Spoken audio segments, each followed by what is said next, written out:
您却一做就废。这个简单又好吃的方法您收。摘的白菜切成大大的小块，加108粒盐，腌半小时杀出水分，加清水洗去咸味，沥干水分，加苹果、雪梨丝、韭菜，1包辣白菜专用料，蛋加水煮8分钟，敲破蛋壳，加葱姜、干辣椒10分钟即可。这样做的茶叶蛋满屋飘香。为什么你的蒸蛋又老又不嫩滑？开蒸8分钟焖5分钟，出锅淋入香油和1勺白灼，炸至金黄酥脆即可。这样做的丸子又香又脆，比肉还好吃。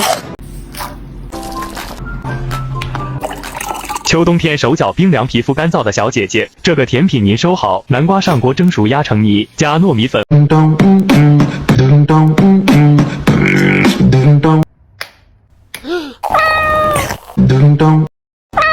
如果没有快手，锅中放红枣、桂圆、枸杞、鸡蛋、生姜、老红糖，适量漂亮水，焖煮10分钟。瓜用菜场老板送的手机拍扁改刀。